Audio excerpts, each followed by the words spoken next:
उत्कृष्टता वो कला है जो प्रशिक्षण और आदत से आती है। ऐसे ही उत्कृष्ट व्यक्ति आज हमारे मेहमान हैं। Director of Shubhra Ranjan IAS academy Vidarbha region, mister Shyam Ashok Bokade. इन्होंने अपने करियर की शुरुआत एक छोटी रीडिंग रूम शुरू कर करके, जैसे वो रीडिंग रूम का नाम इन्होंने लक्ष्य रखा, वैसे ये अपने लक्ष्य पर डटे रहे और आज एक बहुत बड़े मुकाम पर ये विराजमान है। एजुकेशनलिस्ट होने के साथ साथ वो एक सक्सेसफुल एंटरप्रेन्योर भी है। नागपुर की one of the most happening place burger bar के वो फाउंडर है। युवाओं के लिए कुछ कर दिखाने की और उनके लिए एक बदलाव लाने की उनकी संकल्पना को मद्देनजर रखते हुए इन्होंने राजनीति में प्रवेश किया। आम आदमी पार्टी नागपुर डिस्ट्रिक्ट के आज वो युवा अध्यक्ष है। उन्हें times of India Vidarbha youth icon, top influential person of Vidarbha और इन जैसे अन्य कई अवार्ड से गौरवान्वित किया गया है। इसी के साथ साथ वो टाइम्स ग्रुप के कोरोना एंथम में भी फीचर किए गए हैं। लोकमत के यूथ आइकॉन ऑफ महाराष्ट्र इस अवार्ड के लिए भी उन्हें नॉमिनेट किया गया है। ऐसे ही इन्फ्लुएंशियल व्यक्ति को आज हम सुनेंगे हमारे विशेष प्रोग्राम में, जिसका नाम है शिक्षा की बात डिम्पी बजाज के साथ। सर, आपका बहुत बहुत स्वागत है। सर, सबसे पहले आप दर्शकों को ये बताइए, व्हाट इज़ यूपीएससी? यूपीएससी क्या है? यूपीएससी यानी एक ऐसा एग्ज़ाम है जो एक्चुअली हर बच्चे को स्कूल में, यानी नॉट ओनली हर बच्चे को, every Indian should know about UPSC, क्योंकि ये जो चीज़ है यूपीएससी का जो सिलेबस है वो हमको बचपन में स्कूल में सिखाया जाता है। तो कभी भी इवन ये जो हमारे एस्पिरेंट्स होते हैं वो भी मुझे कई बार पूछते हैं कि यूपीएससी क्या है, तो मैं हमेशा उनको बताता हूँ यूपीएससी एग्ज़ाम देने के बाद एक जो प्रोडक्ट बनता है उसको बोलते हैं सिविल सर्वेंट। ठीक है, चाहे वो आईएएस हो, आईपीएस हो, आईआरएस हो। तो ये जो सिविल सर्वेंट है ना, ये दो प्रश्नों के बीच में पैदा होता है, देश कैसा चलता है और देश कैसा चलना चाहिए। इन दो प्रश्नों के बीच में अगर किसी का जन्म होता है तो वो एक सिविल सर्वेंट का होता है through the exam known as UPSC exam. Sir, popularly IAS IPS ही एक ऐसा माइंड में आता है जब हम यूपीएससी के बारे में सोचते हैं। तो और ऐसे कौन से फील्ड्स हैं जहाँ पे यूपीएससी एस्पिरेंट्स हैं जो यूपीएससी क्लियर करने के बाद वो भी जॉब्स के लिए सोच सकते हैं? एग्जैक्टली अभी यूपीएससी है ना, यूनियन पब्लिक सर्विस कमीशन है। एक कमीशन है जो कि वेरियस एग्ज़ाम लेता है सेंट्रल लेवल पे। जो हम यूपीएससी को हमेशा एसोसिएट करते हैं आईएएस आईपीएस से, उसको बोलते हैं सिविल सर्विसेज एग्जामिनेशन। उसी के साथ सीडीएस होता है, एनडीए होता है, काफ़ी सारी एग्ज़ाम यूपीएससी कंडक्ट करता है। तो इवन जियोलॉजिकल डिपार्टमेंट का भी यूपीएससी कंडक्ट करता है। तो हम बात करें कि सिविल सर्विस एग्जामिनेशन, जो एग्जामिनेशन से लोगों को सिर्फ आईएएस पहले पता था, अभी रिसेंटली आईएएस आईपीएस और आईआरएस पता चल गया। तो काफ़ी सारे उसमें ऑडिट है, कस्टम्स का है, ओके, अभी तो कॉरपोरेट अफेयर्स का भी उसमें आया है, कॉरपोरेट लॉ का है उसमें। तो ये काफ़ी डायनामिक बनते जा रहा है। मेन चीज़ जो एग्ज़ाम है यूपीएससी सिविल सर्विसेज जो बोलते हैं, तो जैसा हमारा कंट्री इज़ वेलफेयर ओरिएंटेड, तो ये जो this is a public service and public के नीड्स और एस्पिरेशंस ना day by day, each and every day बढ़ते रहते हैं। काफ़ी कॉम्प्लेक्स एक्टिविटी है वो। तो जैसे जैसे आज के डेट में जैसे साइबर क्राइम ले लो, earlier it was not been even considered as a crime, क्योंकि साइबर कुछ था ही नहीं। तो ऐसे नए नई चीज़ें जैसे जैसे स्पीयर्स में आते रहते, पब्लिक स्पीयर्स में, उस हिसाब से नया नया पोस्ट बनते रहते, नए नए डिपार्टमेंट्स बनते रहते। ओके, तो ये जो आज आईएएस आईपीएस और आईआरएस की चीज़ है, जो 3 पोस्ट मालूम है, काफ़ी सारे ऐसे, इट्स मोर देन 20, तो कल ये मोर देन 50 भी हो सकते हैं, क्योंकि it's totally dependent on the public life. उनके स्पीयर में वेलफेयरिज्म ओरिएंटेड एक्टिविटी में गवर्नमेंट को जो जो स्पीयर्स को टच करना है, वहाँ वहाँ गवर्नमेंट के डिपार्टमेंट्स बढ़ते जाएंगे। तो यूपीएससी की प्रवेश प्रक्रिया किस तरह होती है, उस पर थोड़ा सा प्रकाश डालें। एग्जैक्टली लाइक 3 स्टेज होते हैं। प्रीलिम्स, एक प्रिलिमिनरी एग्जामिनेशन होती है जो एमसीक्यू पैटर्न में होती है। देन सेकेंड इज़ मेंस, ठीक है, जो कि सब्जेक्टिव पैटर्न में होती है, जिसमें आपको आंसर लिखने पड़ते हैं। And third is the interview. तो यूपीएससी एग्ज़ाम का देखा जाए तो actually interview should be the process, but competition इतनी है, इतने सारे लोग अटेम्प्ट करते हैं, तो ये जो प्रिलिमिनरी एग्ज़ाम है, ओके, जो एक मेंस एग्ज़ाम हम बोलते हैं जो सब्जेक्टिव है, ये एक फिल्ट्रेशन प्रोसेस है। वो एक दो लेयर है, दो प्रोसेस है, जिसकी वजह से फिल्ट्रेशन होके इंटरव्यू में यू गेट लाइक 1:3 का रेशियो रखते हैं। अगर मान लीजिए 100 जगह है खाली, तो 300 लोगों को इंटरव्यू को बुलाया जाएगा, 300 बेस्ट को, और उसमें से जो अच्छे हैं टॉप 100 उनको सिलेक्ट किया जाएगा। This is the process. अगर आप यानी प्रिलिमिनरी एग्ज़ाम में 2 पेपर होते हैं, CSAT paper 1 and CSAT paper 2, ठीक है। उसमें सेकंड पेपर जो सीसेट पेपर 2 है, जिसमें एप्टीट्यूड है, रीजनिंग है, ओके, तो डिसीजन मेकिंग के 5 क्वेश्चंस आते हैं, वो क्वालिफाइंग इन नेचर है। और जो सीसेट पेपर 1 है, जिसमें you get general subjects like history, geography, polity, economy, environment, science and tech, current affairs specially, तो ये जो सब्जेक्ट्स है इनका पेपर 1 में आता है। 200 मार्क्स के क्वेश्चन होते हैं, 100 मार्क का क्वेश्चन होता है फॉर पेपर 1, तो 1 question is of 2 mark, and इधर पेपर 2 में it's 80 questions and 1 question is of 2.5 marks. तो उस तरीके से प्रिलिमिनरी होता है। मेंस एग्ज़ाम सबसे ज़्यादा लोगों को डरावना लगता है, क्योंकि होता क्या कि मोस्टली ग्रेजुएशन होने के बाद लोगों का अलग अलग फील्ड में ग्रेजुएशन होता है, and then they are not use to write answers for 3 hours. और मेजरली कैसा होता है, मेंस का जो क्वेश्चन होता है, मान लीजिए कोई 10 मार्क का क्वेश्चन है, तो उसमें 100 वर्ड्स का वर्ड लिमिट है। यू शुड लाइक बिटवीन 100, 110, 120 तक खींच सकते हैं आप। तो उतने पीरियड में उतने वर्ड्स में आपको वो क्वेश्चन के साथ जस्टिस करना है। दूसरा चीज़ कि आपके पास एक्चुअल में 7 मिनट होते हैं, वो 7 मिनट में आपको वो क्वेश्चन पढ़ना है, समझना है, स्ट्रक्चर करना है, उसमें हम 3-4 मिनट देते हैं, और 3-4 मिनट में आपको लिखना है और दूसरे क्वेश्चन पे शिफ्ट करना है जो कि कम्प्लीटली डिफरेंट है। सो वो एक बहुत चैलेंजिंग एक्टिविटी होती है। उसके लिए नो डाउट स्मार्ट वर्क की ज़रूरत होती है during the preparation. Then even in mains there are like, अभी पहले 2 ऑप्शनल्स हुआ करते थे, स्पेशलाइज सब्जेक्ट बोलते हैं हम उसको, और बाकी मेंस के जो पेपर है GS 1, 2, 3, 4, तो वो जनरल इन नेचर है। तो अभी तो एक ही ऑप्शनल है फ़िलहाल। तो मेजरली लोग पॉलिटिकल साइंस के लिए ज़्यादा प्रेफर करते हैं, ज्योग्राफी के लिए करते हैं, पब्लिक एडमिनिस्ट्रेशन के लिए करते हैं।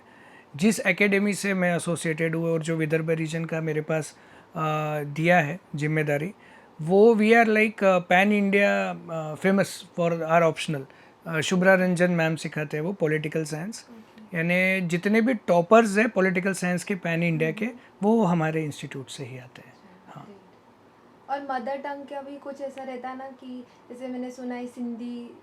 एग्जैक्टली जितने भी गवर्नमेंट आइडेंटिफाइड लैंग्वेजेस है, सो एवरी इंडिविजुअल जो एग्ज़ाम दे रहा है, he is free to opt for that language. He can select that during the form filling process only. हाँ, तो वो अच्छी भी बात है।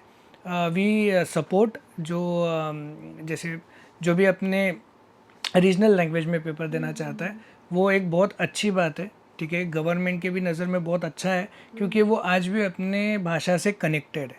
It looks good. हाँ, sir according to you UPSC examination का प्रिपरेशन का सही तरीका क्या है? देखिए, ये सबसे अच्छा प्रश्न होता है ड्यूरिंग जो भी सोचता है कि मुझे यूपीएससी कैसे करना चाहिए।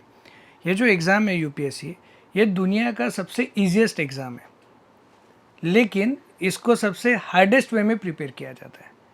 तो एग्ज़ाम हमेशा एग्ज़ाम होता है, ना वो हार्ड होता है ना इजी होता है। अपने प्रिपरेशन पे डिपेंड होता है कि किस तरीके से हम उसको प्रिपेयर करते हैं। अब उसमें मेन क्या होता है कि जो सोसाइटी ने एक गलत विचारधारा बना के रखी है एग्ज़ाम के बारे में, कि इस एग्ज़ाम के लिए बहुत मेहनत करनी पड़ती है। नो डाउट हर चीज़ को मेहनत करना पड़ता है, लेकिन आज का जो 21st century, it's not a time of hard work, it's a time of smart work. तो सबसे पहले जब आप एग्ज़ाम देते हो या एग्ज़ाम देने का सोच रहे हो, तो पहले एग्ज़ाम को समझना ज़रूरी है। होता क्या है ना कि जब आदमी सोचता है कि मुझे यूपीएससी देना है, वो इतना मोटिवेटेड होता है खुद में कि वो डायरेक्ट बुक्स उठा के पढ़ना शुरू करता है, लेकिन उसका कोई रिजल्ट नहीं आता।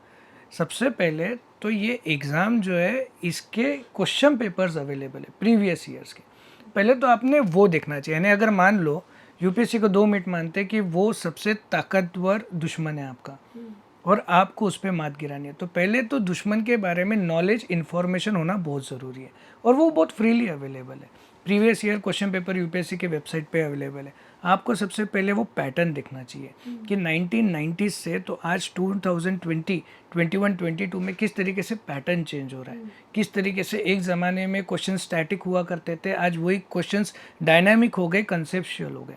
आज आपके पढ़ाई में आप पढ़ते वक्त इन बिटवीन द लाइन्स आप कैसे पढ़ रहे हो, साथ ही साथ में आप एक सब्जेक्ट से दूसरे सब्जेक्ट में कनेक्टिंग डॉट्स रख रहे हो कि नहीं, क्योंकि एग्जाम ऐसा है कि whatever comes under the sun can come in UPSC and UPSC is not completely into books, UPSC is around you.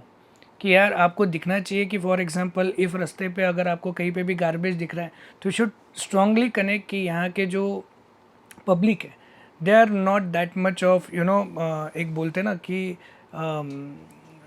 Civic sense नहीं है उनमें। साथ ही साथ में आपको गवर्नमेंटल फेलियर दिखता है, एडमिनिस्ट्रेटिव फेलियर दिखता है, तो एक चीज़ को ही देख के आप बता सकते हो। आप एक सॉइल प्रोफाइल देख के बता सकते हो कि कौन सा क्रॉप आना चाहिए, उगना चाहिए, नहीं उगना चाहिए। तो UPSC is always around you, उस तरीके से पढ़ना पड़ता है। जैसे मैंने अभी थोड़ी देर पहले कहा कि पहले तो सिलेबस देखो, सिलेबस देन उसके बाद क्वेश्चन पेपर। जब तक सिलेबस आपके खून में नहीं है तब तक आपको यूपीएससी नहीं समझ में आएगा। लोग बोलते हैं न्यूज़पेपर पढ़ो, there are lot of ways to read newspaper. यानी मैं हमेशा एक चीज़, चाहे वो इंटरव्यू होता है या कहीं पे मुझे स्टूडेंट्स को संबोधित करने का मौका मिलता है, तो मैं उनको हमेशा ये बताता हूँ कि 1500 से 2000 रुपये में यूपीएससी के पेपर लीक होते हैं, ठीक है, पर आप में आपके पास हो 1500-2000 रुपये भी नहीं है। अगर होंगे भी तभी भी आप उसको यूटिलाइज नहीं कर सकते। UPSC paper leaks in advance through newspaper, उसको बोलते हैं हम करंट अफेयर्स। तो पूरा साल भर अच्छे से पढ़ने के बाद समझना चाहिए कि कौन सी चीज़ का मोस्ट प्रोबेबिलिटी है। 80% न्यूज़ रिपीट होती है, 20% ही न्यूज़ होती है कि जो रिपीट नहीं होती वो नहीं रहती। For example some kind of invention, science and technology will be one of the new thing in current affairs, a new policy, a new economic change. For example, Covid कोई नया नहीं है, कोविड बहुत पुराना सार्स से चल रहा है, वो उनका फैमिली का चल रहा है। But the thing is like COVID से जो भी इम्पैक्ट क्रिएट हुआ on each and every sphere, whether it be political, economical, whether it be educational, commercial, कुछ भी हो, तो ये चीज़ आपको समझने के लिए पढ़ना पड़ेगा, उस तरीके से पढ़ना पड़ेगा। जब तक आप अभी न्यूज़पेपर खोले हो और अगर आपको पहला न्यूज़पेपर दिख रहा है कि there was a major corruption in roadways, like road construction में, और आप 5th पेज पे देख रहे हो कि रोड एक्सीडेंट्स के वजह से इतने लोगों की जाने गई है, both news are connected. So you should be able to connect the data. यानी क्या होता है ना, during the preparation you will get the information, you have to accept certain kind of information to convert it into the knowledge. Once it is getting converted into the knowledge, the next step is कि आप उसको belief system में डालो, then you will be able to understand कि देश कैसा चलता है। तभी आप कल जाके जब आपका सिलेक्शन होगा and you will be into the part of policy making, policy implementation में, तभी जाके आपको समझेगा ना कि अभी तक मेरे देश में ऐसा हुआ है, अब ऐसा होना चाहिए, then only I will be a useful bureaucrat there. So this is the journey कि पढ़ने के टाइम पे बहुत सही तरीके से टाइम मैनेज करना चाहिए, क्योंकि हमारा देश ऐसा है ना कि 3 दिन के काम को 300 दिन लगाएगा और 300 दिन का काम 30 दिन में करेगा। ये कैलिबर रखने का हमारा देश है, बट हम लोग उतना सीरियसली लेते नहीं है चीज़ों को। Once we take those things seriously, preparation एक सीरियस तरीके से हुआ, 1 साल सफिशिएंट है करने को। तो यानी जो मैं बोल रहा हूँ वो शायद कई जगह पे मिलेंगे, लोगों को तो बहुत इजीली मिलता है, यूपीएससी तो घर पे भी बैठ के दे सकते हैं। बट मेजरली ये है कि जो स्कूल में सिखाया है ना अभी तक, वो हमेशा आउटपुट बेस्ड एजुकेशन था। यूपीएससी इज़ आउटकम बेस्ड, कि आपको कितना अच्छे से आता है आप ये बताइए। जब आप पढ़ रहे हो तो स्टूडेंट की तरह मत पढ़िए, एक टीचर की तरह पढ़िए कि आप कल किसी को कुछ सिखा सकते हो। Learn and teach is the best formula for the UPSC. Second best formula is read less revise more. तभी आप उस चीज़ पे यू नो अच्छे से कंट्रोल कर पाएंगे and you will be able to do the justice whether it be your prelims, whether it be your mains और whether it be in interview. अब हर एक एग्ज़ाम का ना ये जो 3 लेयर है इसके ना अलग वे ऑफ पढ़ाई है। अभी प्रीलिम्स के लिए फैक्चुअल पे ध्यान देना पड़ता है ज़्यादा, ठीक है। अभी तो मल्टीपल MCQs का आ गया है कि 6-7 आपको दिए जाते हैं ऑप्शंस और उसमें से आपको चूज़ करना पड़ता है कि कौन से 2 नहीं हैं। तो उस चीज़ के लिए अनलेस एंड अनटिल आपकी अंडरस्टैंडिंग अच्छी नहीं है वो टॉपिक को लेके, आप ऑप्शन आउट नहीं कर सकते। दूसरा, जब लिखने की बात आती है तो लोगों का ना लिखने की यानी जो हमेशा एक ट्रेनिंग रहती थी स्कूल में, वो फिर कॉलेज में आने के बाद कम कम होते जाती है, वो प्रैक्टिस छूट गई है। तो उनको बड़ा प्रेशर फील होता है, उनका वहीं पे कॉन्फिडेंस कम होता है कि हम मेंस का वो तो एक कैसे दे, पर वो तो यार बचपन से दे रहे हैं अपन, बचपन से ऐसे लिख रहे हैं अपन, बचपन से स्कूल में क्वेश्चन आंसर लिख रहे हैं, लेकिन वो कॉन्फिडेंस रहता नहीं। तो इनिशियली लोगों को थोड़ा टेंशन रहता है। बहुत बेस्ट वे ऐसा समझ लीजिए कि through that a method of expressing your thoughts in answer, वो 7 मिनट या पढ़ने वाले को जो 3 मिनट मिल रहे हैं उसको ऐसा लगना चाहिए कि यार इस आदमी ने उस वो एस्पिरेंट ने उस क्वेश्चन के साथ जस्टिस किया, he has given is best in that. Intro है, मेन बॉडी है, कंक्लूजन है। कंक्लूजन में हमेशा वे फॉरवर्ड हुआ जाता है, वो क्वेश्चन ही ऐसे रहते हैं कि आप अच्छा कुछ बताइए, what is the way forward to it. फिर मेंस में मेजरली होता है डेरिवेटिव्स। डेरिवेटिव्स बोले तो कैसा है कि एक पर्टिकुलर टॉपिक है, एनी टॉपिक, और उसके बाद उसके पीछे लगा है कि analyse this topic, critically analyse, examine.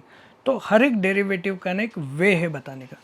अगर जो क्वेश्चन वाई पूछा है उसमें व्हाट नहीं लिख सकता मैं, I should explain why only. तो ये सब बाउंड्रीज एस्पिरेंट्स को पता रहनी चाहिए। 2 चीज़ें अभी तो रिसेंटली एक चीज़ अच्छी नहीं लगी मुझे कि राज्यसभा टेलीविज़न जो चैनल था ना, उसमें बहुत अच्छे एपिसोड्स आते थे, weather it B big picture, weather it B law of the land, weather it be in depth. वो अचानक से अभी मुझे लगता है पिछले 1-1.5 साल यानी ड्यूरिंग द कोविड वो पूरा हटाया गया, रिस्ट्रक्चर किया गया। वरना ऐसा था कि आप अगर उतना भी देख लो राज्यसभा अच्छे से, उनके तकरीबन 7 प्लेलिस्ट होते थे, हम तो यूट्यूब पे देखते तो चैनल्स में, तो वहाँ पे वो 7 से आपका 60 to 70% मेंस हो गया रहता। इट वॉज दैट ईजी और बहुत अच्छे से वहाँ पे आज भी बिग पिक्चर चलता ही है शायद।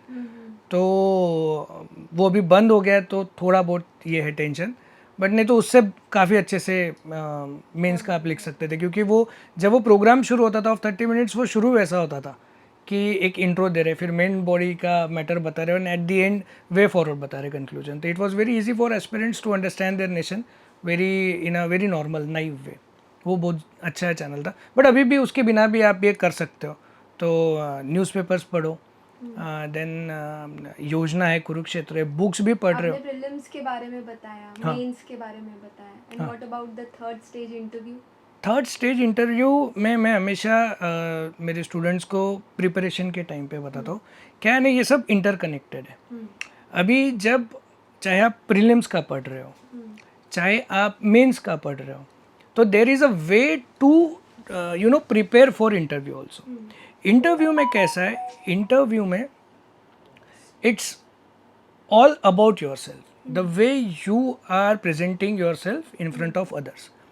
तो मैं पूछता हूँ कि जैसे जो मिरर है ना, हर एक के घर में एक मिरर होता है। मिरर करता क्या है, what is the best use of mirror? तो मिरर का बेस्ट यूज़ होता है, वो आपका सबसे अच्छा दोस्त भी मान सकते हैं। It corrects you when you look wrong. आज मुझ पे ये शर्ट अच्छा नहीं दिख रहा, ये पहले आपको मिरर बताता है। आज शायद मुझे हेयर स्टाइल अच्छी नहीं लग रही, तो मिरर बता। तो मिरर का सबसे अच्छा एडवांटेज अगर आपको रहेगा, वो आपको करेक्ट करेगा जब भी आप गलत दिखोगे। तो there is a way of doing revision. तो जैसे कि अगर मैंने कोई टॉपिक पढ़ा, for example I am reading about GST only, तो मैंने GST पढ़ने के बाद मैंने वो एक शीशे या मिरर के सामने जाना चाहिए और मैंने खुद को ही बताना चाहिए कि मुझे वो GST या टॉपिक के बारे में कितना आता है। तब एक्चुअली वो मिरर बताता है the way you are presenting yourself, आपके मोमेंट्स कैसे, बॉडी जेस्चर क्या है, आपका कॉन्फिडेंस लेवल क्या है। और विद इन सम 20 डेज या मैक्सिमम 30 डेज आप बहुत अच्छे तरीके से खुद को रिप्रेजेंट कर पाएंगे। You will be able to create that aura and vibe. तो वो जब आप इंटरव्यू के सामने, इंटरव्यू पैनल में दोगे, वो कॉन्फिडेंस ही है जो आपको सही तरीके से गाइड करेगा। नो डाउट आपको खुद के बारे में भी नॉलेज होना चाहिए ड्यूरिंग द इंटरव्यू, क्योंकि आपका पोर्टफोलियो पे ही बात होती है, देन आपके एग्जाम पे बात होती है, देन आपके अलग अलग टॉपिक्स पे बात होती है जो भी करंट अफेयर में उस टाइम पे चल रहे हैं।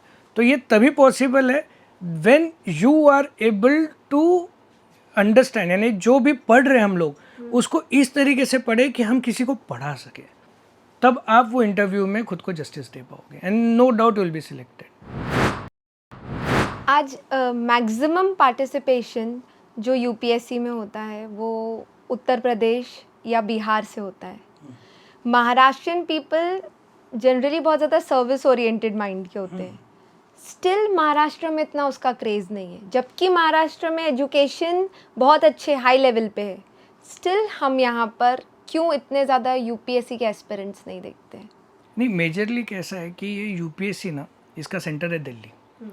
तो चाहे वो यूपी हो, चाहे वो बिहार हो, चाहे उसी टाइम पे हम लोग एक स्टेट को भूल जाते हैं, वेस्ट बंगाल से भी बहुत सिलेक्शंस होते थे इन अर्लियर पीरियड। तो वेस्ट बंगाल हो, चाहे वो राजस्थान हो, तो ये कैसे ना कैसे ये दिल्ली से आजू बाजू में थोड़ा बहुत कनेक्टेड है। तो people find it very easy कि वहाँ पे अप्रोच करके, क्योंकि कैसा होता था कि दिल्ली में ही अच्छी प्रिपरेशन मिलती थी। ऐसा अगर जिस टाइम पे हम बोलते थे कि यूपी के लोगों का सिलेक्शन ज़्यादा, इसका मतलब ये नहीं था कि यूपी स्टेट में कोई अच्छी कोचिंग एकेडमी थी जो लोगों को गाइड कर पाए। उन लोगों के लिए दिल्ली एक्सेस बहुत ईजी था। Same for Rajasthan and same for West Bengal and same for Bihar. Maharashtra थोड़ा सा दिल्ली से डिस्कनेक्टेड रहता था। तो इनिशियली बहुत कम लोगों ने वो एफर्ट्स लिए हैं कि दिल्ली जाके पढ़ाई करें। दूसरा चीज़, जब भी उनके मन में ऐसा नहीं था कि कोई पुराने यानी in previous period previous time कि कोई महाराष्ट्रियन की इच्छा नहीं होती थी कि मुझे आईएएस बनना है, इच्छा सबकी होती थी। Accessibility was the point.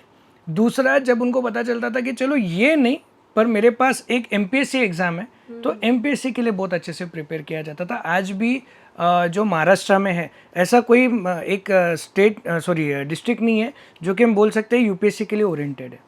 आप पुणे देखो, आप नासिक देखो, उस साइड में एमपीएससी के लिए ज़्यादा लोग मिलेंगे, ज़्यादा एस्पिरेंट्स मिलेंगे, यूपीएससी के लिए नहीं मिल रहे।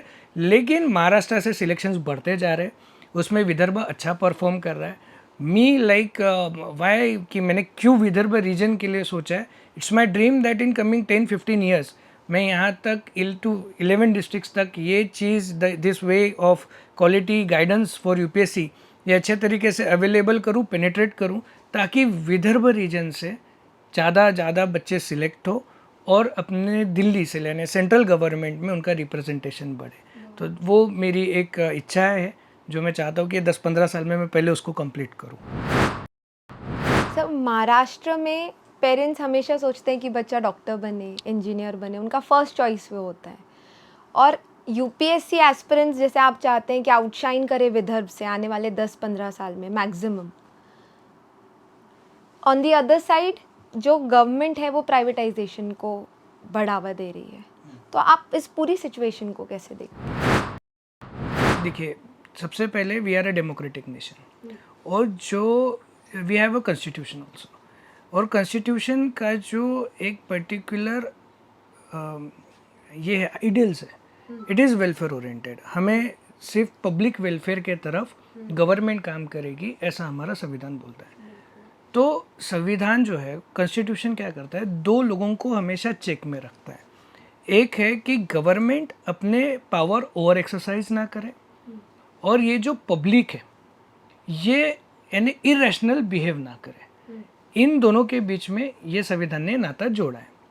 अब इसमें जो हम बोलते हैं कि the constitution itself says to the government which is being elected by the people of this nation कि आप इन लोगों का वेलफेयरिज्म करो।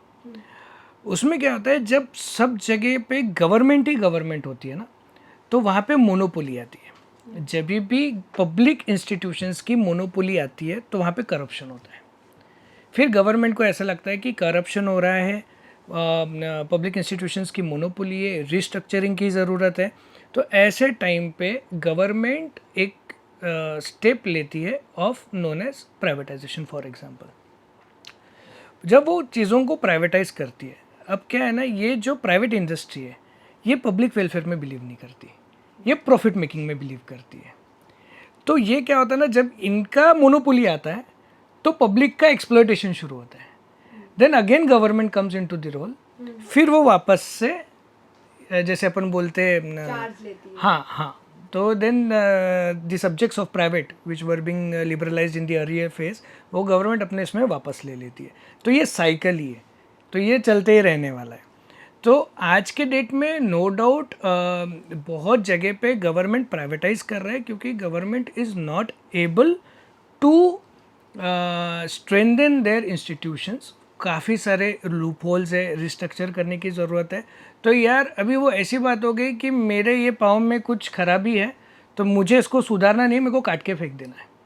तो उस तरीके से प्राइवेटाइजेशन का मूव चल रहा है, जो कि गलत है। बट ऐसा नहीं है कि इससे कोई एस्पिरेंट्स ने डीमोरलाइज नहीं होना चाहिए कि कल सब प्राइवेटाइज हो जाएगा, बिल्कुल नहीं। इस देश में तो पॉसिबल ही नहीं है, क्योंकि गवर्नमेंट अपने हाथ बिल्कुल झटक नहीं सकता कि मुझे पब्लिक वेलफेयर नहीं करना है, मैं प्राइवेट इंडस्ट्री के हाथ में दे रहा हूँ ये सब। It won't happen. So no doubt at the end कल प्राइवेटाइज कुछ चीज़ें हो भी गई जो गवर्नमेंट लॉस मेकिंग में आज, क्योंकि प्राइवेट इंडस्ट्री नोज के how to make a profit earning organization. तो नो डाउट जॉब्स तो रहेगी ना, वो प्राइवेट इंडस्ट्रीज़ को भी तो जॉब्स वैकेंसीज निकालनी पड़ेंगी टू रन देयर ऑर्गेनाइजेशन। बस यही है कि सिक्योरिटी नहीं रहेंगी जो गवर्नमेंट जॉब्स में मिलता है। लेकिन जो मेजर इंपॉर्टेंट सब्जेक्ट्स होते हैं जिस पे बात करें, for example police being one of the important subject, वो कभी प्राइवेटाइज नहीं होने वाला। For example army being one of the important subject, वो कभी प्राइवेटाइज नहीं होने वाला। जो अपन बोलते हैं ना एक proper public administration, that's also not going to get. कल जाके एनएमसी जो है हमारे इधर का लोकल बॉडी, वो थोड़ी ना प्राइवेटाइज हो सकती है। कल जाके स्टेट बॉडीज़ है, पीडब्ल्यूडी है, इरिगेशन है, काफ़ी सारे ऐसे डिपार्टमेंट, वो कभी प्राइवेटाइज नहीं हो सकते। They are meant for the public welfarism. तो वो लोग, वो डिपार्टमेंट्स तो रहेंगे ही। तो साथ ही साथ में इवन जो कलेक्टर ऑफिस है वो कभी प्राइवेटाइज नहीं होगा, ठीक है। तो किसी एस्पिरेंट ने खुद को डिमोरलाइज नहीं करना चाहिए कि ये प्राइवेटाइज होते रह रहा है तो हमारा स्कोप कहाँ पे है। और काफ़ी सारे, ये तो आज की बात है, अभी लाइक 2013 से ट्रेंड देखते जाओगे आप लोग तो वैकेंसीज कम होते जा रही है। Whether it be UPSC, whether it be banking, whether it be MPSC, हर जगह पे दिन ब दिन वैकेंसीज कम होते जा रही है। जबकि आज भी डीओपीटी डिपार्टमेंट बताता है कि 1500 आईएएस ऑफिसर्स की ज़रूरत है, तभी भी वो लोग नहीं निकालते। उसके दो रीज़न है कि गवर्नमेंट का खर्चा बढ़ता है, सैलरीज एंड एवरी अलाउंसेस, तो वो उस चीज़ में ये नहीं करती, तो खुद का बजट एक्सपेंडिचर नहीं बढ़ाना चाहती, because they failed to manage the budget, that I would say. दूसरा कि किसी एस्पिरेंट ने नहीं सोचना चाहिए कि सीट्स कम हो रही है, उसको एक ही सीट चाहिए, उसने अपने एक ही सीट पे ध्यान देना चाहिए। और साथ ही साथ में जो अपन क्वेश्चन स्टार्ट हुआ था कि वेदर इट लाइक, जैसी मेरी इच्छा है विदर्भ रीजन से हो, महाराष्ट्र में एक मेंटेलिटी है कि मेरा बच्चा डॉक्टर और इंजीनियर ही बने। कैसा है कि सोसाइटी में, स्पेशली अगर आप महाराष्ट्र में आजू बाजू के घर में देखो तो इट वाज वेरी इजी कि बाजू का बेटा इंजीनियर बन रहा है तो मेरा भी बनना चाहिए, तो बाजू का बेटा डॉक्टर बन रहा है तो मेरा भी बनना चाहिए। अब ऐसा है कि बाजू के बेटे ने झंडा उठा लिया कि यूपीएससी में जाना है, तो अभी आपको कुछ टाइम बाद, लाइक इन सम ईयर्स, जब आप किसी और का जब इंटरव्यू लोगे ऑन द सेम प्लेटफॉर्म, वो बताएंगे आपको कि मैं यूपीएससी इसलिए दे रहा हूँ क्योंकि मेरे पड़ोस वाले ने दिया था और वो सिलेक्ट हुआ था और उससे मैं इंस्पायर होके आज मैं आईएएस ऑफिसर हूँ।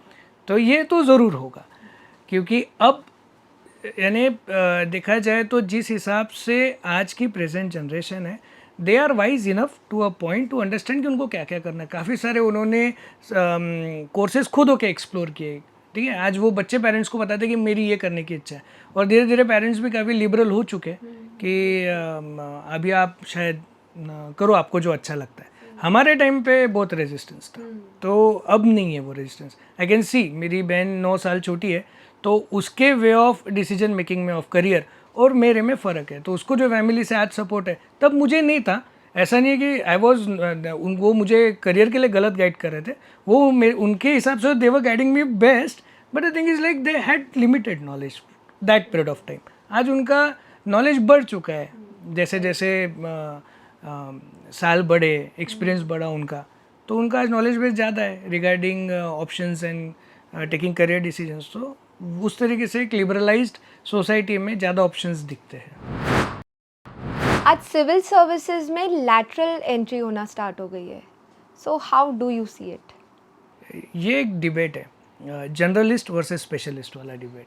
अभी जो हो रहे हैं, जो डायरेक्ट रिक्रूटमेंट हो रहे हैं, it is from the private sector, and जो पोस्ट पे हो रहे हैं उसको जॉइंट सेक्रेटरीज बोला जा रहा है। एक एस्पिरेंट जब आईएएस बनता है उसके बाद उसको 15-20 साल लगते हैं वो पोस्ट में जाने के लिए। तो अभी गवर्नमेंट ने क्या कर दिया है कि उन्होंने डायरेक्ट प्राइवेट सेक्टर्स में से कुछ कुछ स्पेशलिस्ट लोगों को जॉइंट सेक्रेटरी की अपॉइंटमेंट्स दिए।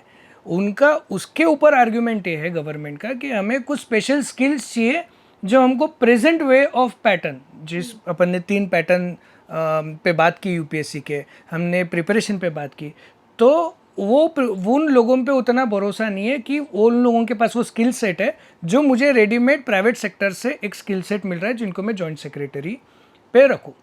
तो दिस इज़ द डिबेट कि जो यूपीएससी के प्रिपरेशन से सिलेक्ट होता है तो वो काफ़ी जनरलिस्टिक होता है इन अप्रोच।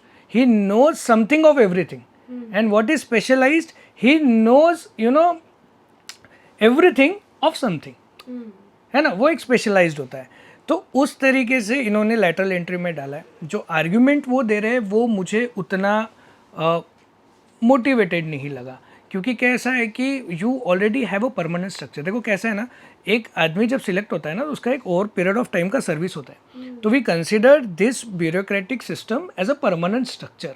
पॉलिटिकल स्ट्रक्चर तो भी 5-5 साल में रिप्लेस होता है। ये जो एग्जीक्यूटिव इम्प्लीमेंटेशन वाला सेक्शन है ब्यूरोक्रेटिक और या ये जो हम ब्यूरोक्रेसी बोलते हैं, ये एक परमानेंट स्ट्रक्चर है। उसमें आप बाहर से कुछ लोग ला रहे हो तो वो कॉन्फ्लिक्ट क्रिएट करेगा, तो इंटरेस्ट ऑफ कॉन्फ्लिक्ट हमेशा रहेगा।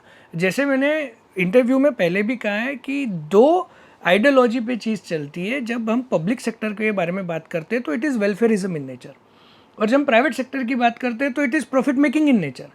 तो जो आप प्राइवेट इंडस्ट्री से लोग ला रहे हो डायरेक्ट एंट्री के लिए, उनके मन में हमेशा तो प्राइवेट सेक्टर का वही आइडियोलॉजी रहेगा, प्रॉफिट मेकिंग, लेकिन वो काम तो पब्लिक वेलफेयर के लिए कर रहे हैं।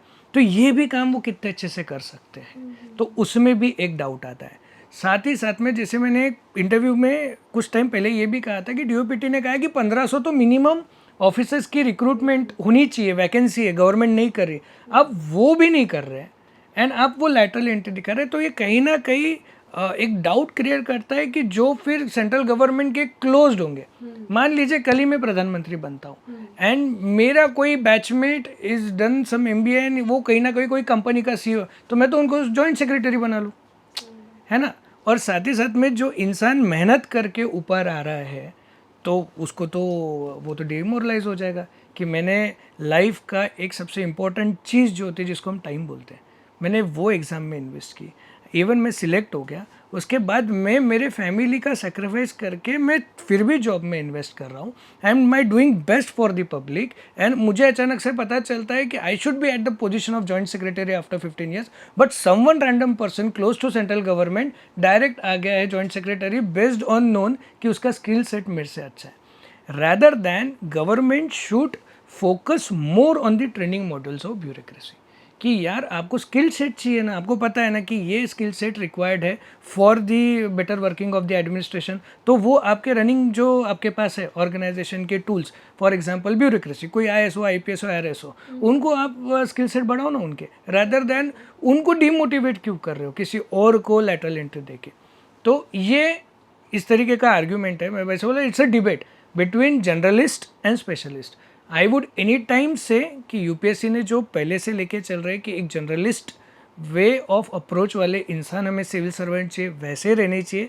टाइम टू टाइम जैसे मैंने पहले भी कहा था कि कॉम्प्लेक्सिटी बढ़ती है आजू बाजू में, पब्लिक के needs and aspirations day by day बढ़ते हैं, चेंज होते हैं। उस हिसाब से ये ब्यूरोक्रेसी ने भी चेंज होना चाहिए। उस हिसाब से रिक्वायर्ड स्किल सेट्स आप अपने प्रेजेंट स्ट्रक्चर को दो, rather than promoting and supporting the lateral entry system. Don't demotivate the present structure. यही मेरा एक बोलना रहेगा उसमें। यूपीएससी एकेडमी के साथ साथ आप आम आदमी पार्टी के नागपुर डिस्ट्रिक्ट के युवा अध्यक्ष हैं। तो एक केजरीवाल जी का एजुकेशन सिस्टम है जो कि वर्ल्ड वाइड फेमस है, तो आप नागपुर के एजुकेशन सिस्टम को कैसे देखते हैं और what is your vision Nagpur में कैसा एजुकेशन सिस्टम होना चाहिए, और नागपुर ही क्यों, पूरे महाराष्ट्र में, पूरे भारत में कैसा एजुकेशन सिस्टम होना चाहिए? एग्जैक्टली अभी आप इस पे देखोगे like why I could easily connect myself with we people college like Kejriwal school of politics. तो जितने भी एक यूपीएससी दिए हुए लोग रहेंगे जिन्होंने एक्चुअली एक ये जो पढ़ाई रहती है ना कोर्स जो है प्रिपरेशन का, वो क्या है ना, they will be very easily connected to his thoughts. क्योंकि आज का जो एजुकेशन सिस्टम अपने इंडिया का है, इवन में नेशनल एजुकेशन पॉलिसी 2020 में भी थोड़ा बहुत मेंशन किया है that India global knowledge super power करके। अभी तक जो हमारा एजुकेशनल सिस्टम है, स्पेशली ड्यूरिंग और after the advent of British till the independence and even post independence, educational system जो इंडिया का है वो कॉलोनियल हैंगओवर में है। हमेशा उसने आउटपुट बेस्ड एजुकेशन को देखा है, आउटकम बेस्ड नहीं देखा है। It is for me that for example in the present time, I would specially say in the present time, for me it is mister Kejriwal who has understood this कि educational system ये outcome based होना चाहिए, it should not be output based, it should be, we should take the education out of this colonial hangover, और हमने उसको उसी वे में present करना चाहिए जैसे एंशंट वे ऑफ एजुकेशन होता था इंडिया में। That Gurukul culture, that relationship between the pupils and the teacher, that way of communication, that way of questions and answering, that way of brainstorming of the student. उसके बाद जब हम school में आते हैं ना, तो हमको किताबें नहीं पढ़नी पड़ती, हमें दुनिया पढ़ाई जाती है, ठीक है। क्योंकि स्कूल एक ऐसी जगह है जहाँ पे एक पर्टिकुलर बच्चे का बड़े होने तक तो उसका ना एक कैरेक्टर डेवलप होता है। कैरेक्टर किताबों से नहीं होता, किताबों के अलावा भी होता है। तो this is something which has to be understand by each and every government, जो दिल्ली गवर्नमेंट ने कर लिया। उसके बाद कहीं ना कहीं वो तमिलनाडु गवर्नमेंट चाहती है कि ऐसा कुछ इम्प्लीमेंट हो। तो अदर स्टेट्स इंडिया में ही अभी कॉम्पिटिटिव होते जा रहे हैं टू अंडरस्टैंड कि why education is important, after that why health is important. क्योंकि आज हम पढ़ते हैं जो एजुकेशन आ रहा है वो कौन से डिपार्टमेंट में आ रहा है, उस डिपार्टमेंट का नाम है, उस मिनिस्ट्री का नाम है ह्यूमन रिसोर्स डेवलपमेंट। तो ये जो ह्यूमन रिसोर्स है, इसको एसेट में कन्वर्ट करने के लिए you need to educate that mass, उसको एजुकेशन देना ज़रूरी है। उसको एजुकेशन देने के बाद उसकी हेल्थ हमेशा अच्छी रहे ये देखना पड़ेगा, तभी जाके वो सोसाइटी को कुछ पे बैक कर सकता है।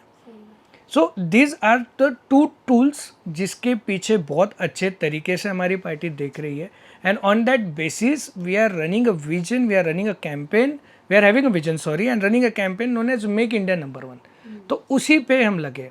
आज भी मुझे जब मैं हमारा एक छात्र युवा संघर्ष समिति भी है फॉर स्टूडेंट्स, तो मैं जब भी नागपुर यूनिवर्सिटी में जाता हूँ, मुझे तो आज भी वो ऐसा लगता है कि मैं कुछ यानी I am still into 1800s, जहाँ पे वो जिस तरीके से बात करते हैं, they themselves are not clear कि किस तरीके से हमारी पॉलिसीज़ होनी चाहिए। आज भी वो आउटपुट बेस्ड है। अच्छा कौन मेरिट आ रहा है वो बेस्ट है, अरे मेरिट आना नहीं है, वो जो स्टूडेंट है वो बाहर कितना अच्छे से आपका एजुकेशन दे सकता है। जैसे मैं आपको बताता हूँ what is the difference between output and outcome. मैं एक इंजीनियर हूँ for example, if I am an engineer और मैं टॉप हूँ, यानी टॉपर हूँ अपने यूनिवर्सिटी का, बट मुझे वो सिर्फ किताबी नॉलेज है। मेरा उस कंपनी को, जिस कंपनी में मैंने ज्वाइन किया है, अगर मेरी खुद की भी कंपनी है, मेरा वैल्यू एडिशन क्या है, what is the outcome I am creating out of my education, that is important, which Delhi government is doing right now. तो उस तरीके से अगर पूरे इंडिया में किया जाए, whether it may be any government, I am not supporting कि यार सिर्फ हमारा ही सरकार करता है, एनी गवर्नमेंट कैन डू, ठीक है। अगर उन्होंने इस चीज़ आउटकम बेस्ड पॉलिसी पे एजुकेशन को लेके गए, बहुत रिफॉर्म्स करने की ज़रूरत है, बहुत रिस्ट्रक्चरिंग करने की ज़रूरत है। और बात ऐसी है कि आज मैं जो एजुकेशन के लिए स्टेप लूँगा ना, आउटकम बेस्ड या कुछ क्वालिटी एजुकेशन का, उसका 15-20 साल बाद रिजल्ट आता है। It's a time taking process. तो एक ऐसा नहीं है कि मैंने आज कर दिया और कल रिजल्ट आए। It's not a magical stick कि कुछ उसमें मैजिक दिखे, but in coming like 10 years काफ़ी कुछ किया है गवर्नमेंट ने, Delhi government, and we are expecting कि ये चीज़ें और फैले जितना हम कर सकें। एज वी ऑल नो, आप एक सक्सेसफुल एंटरप्रेन्योर है, आप युवा अध्यक्ष हैं आम आदमी पार्टी के, मगर आप नागपुर की most happening place plan B burger bar के फाउंडर हैं, साथ ही आप यूपीएससी एकेडमी के डायरेक्टर हैं, तो आप ये सब कैसे मैनेज करते हैं? Like I would call my self lucky कि मुझे लाइफ में जैसे जैसे मैंने कुछ स्टेप्स लिए, मुझे वैसे वैसे लोग मेरे साथ जुड़े. It would start with one thing कि I failed lot of times, यानी चाहे वो यूपीएससी की एग्ज़ाम हो, ठीक है, I was not able to clear it last stage तक जाके.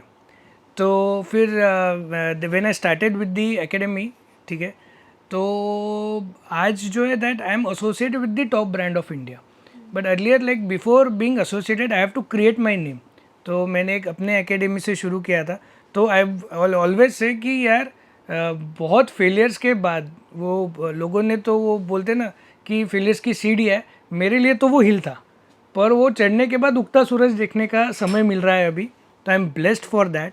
इट वुडेंट हैव हैपेंड, वो बिना मेरे पापा के सपोर्ट के, मम्मी के सपोर्ट के पॉसिबल नहीं रहता. लेकिन आज जो बिजनेस के बाद आफ्टर क्रिएटिंग सम एसेट्स, अगर मैं आज पॉलिटिक्स में एंटर कर पा रहा हूँ, चाहे वो बर्गर बार को मैनेज करना हो, चाहे वो शुभ्रा रंजन आईएएस एकेडमी को मैनेज करना हो, तो इसमें मेरे जो पार्टनर्स हैं, जो को फाउंडर्स हैं ब्रांड के, उनका बड़ा सहयोग है. यानी with it be Ramakant, with it be Anand, इन लोगों का बहुत ज़्यादा सपोर्ट है. उनसे पूछ के ही मैंने पॉलिटिकल एंट्री ली है. हाँ, तो बिकॉज लाइक वो बोलते कि you go, you have some good vision, do something good for the society, we are there to keep this in working. तो बट टाइम मैनेज करना पड़ता है. हाँ, तो दिस इज़ द थिंग. और ये बहुत इंपॉर्टेंट होता है कोई पॉलिटिकल आदमी के लिए, क्योंकि मैंने तो किसी को बनते हुए देखा नहीं. हमारे फैमिली में तो कोई पॉलिटिक्स में था नहीं. बस एक ही समझता है कि the person should be available, the person who is into politics should know good about the political time management. ठीक है, एक जनता को भी वक्त देना है, कनेक्ट होना है. हाँ, घर पे भी वक्त देना है. And the thing is like burger bar में ऐसा है कि no doubt it's like people call कि उनको बहुत अच्छी लगती है. थैंकफुल कि हमने ऐसी जगह बनाई हो कि आपको अच्छी लगती है, और लगनी भी चाहिए. हम उस पर काम करते रहेंगे. लेकिन जो हमारा स्टाफ है ना, वो लाइक हमने उनको हाथ पकड़ के सिखाया है. तो वो एसेट क्रिएशन, फिर वहाँ से कुछ कुछ इनपुट्स मिले. मुझे ऐसा लगा कि अगर ये चीज़ मुझे जमती है, तो शायद मैंने ये एक पॉलिटिकल स्पीयर में जाके थोड़ा पब्लिक के लिए करना चाहिए. If I am able to do that, it's a trial process. Let's see. I am like determinant कि कुछ करेंगे. सर, अभी आपके साथ हम एक रैपिड फायर राउंड लेते हैं. आज के यूथ को आप क्या सजेस्ट करेंगे, एंटरप्रेन्योरशिप या UPSC? First UPSC. Plan B और पॉलिटिक्स? वो थोड़ा ऐसा है कि यानी प्यार मेरा प्लान भी है, शादी पॉलिटिक्स से हुई है, तो पहला प्यार ही होता है. It's always being plan B one. आपका फ्यूचर दिल्ली और Maharashtra in politics? I would go for Maharashtra only. 2024 का चुनाव, मोदी वर्सेस राहुल और Modi versus Kejriwal? Modi versus Kejriwal. National education policy 2020 और Kejriwal model? Any time Kejriwal model of education Delhi, because like NEP 2020 has been inspired from that model. So anything. Yeah. Thank you sir, आप आज day to day Bharat news channel के studio में यहाँ आए. शिक्षा की बात डिम्पी बजाज के साथ में आपने बात बहुत ही टू द पॉइंट रखी, और कहीं ना कहीं यूपीएससी एस्पिरेंट्स को बहुत हेल्प मिलेगी. आगे भी हम आपसे इस इंटरेक्टिव सेशंस के लिए आपसे जल्दी ही कनेक्ट करेंगे ताकि और भी हेल्प मिल सके. Thank you.